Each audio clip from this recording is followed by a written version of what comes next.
Я сама в ответе за свое тело, и только мне решать, что с ним делать. Я против традиций, которые контролируют тело женщины. Все мы в курсе варварской традиции вывешивания простыни после первой брачной ночи. Я бы так не позволила поступить с собой и со своим телом.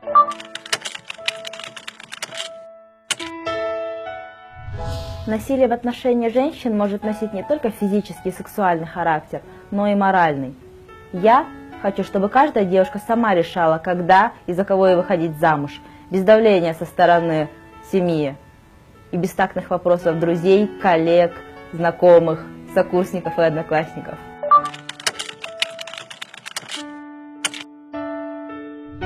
С самого раннего детства мне внушали, что каждая девушка должна построить семью и быть хорошей женой и матерью, невзирая на то, что у меня были свои взгляды, свои цели.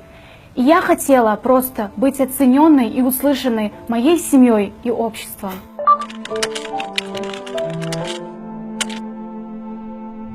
Я не хочу, чтобы изнасилование оправдывалось, судя по внешнему виду, разговору или поведению девушки. Это должно прекратиться.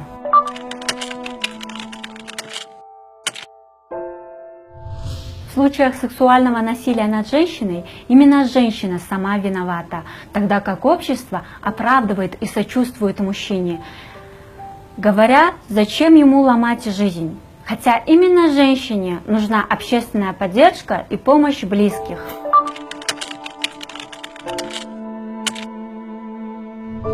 Знаете, когда я прохожу по улице, я очень часто слышу выкрики относительно моей внешности.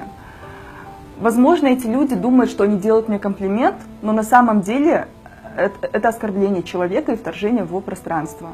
И я очень хочу, чтобы это все законодательно наказывалось.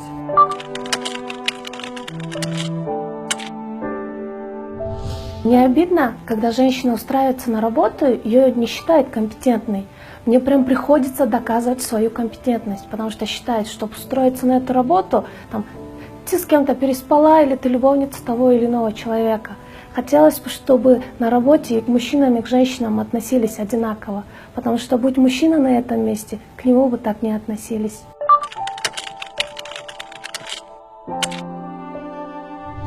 Я не хочу при приеме на работе, чтобы меня оценивали по моей внешности. Я хочу, чтобы меня оценивали как квалифицированного работника. Ответственность не на моем теле, одежде, поведении, материнстве или выборе профессии.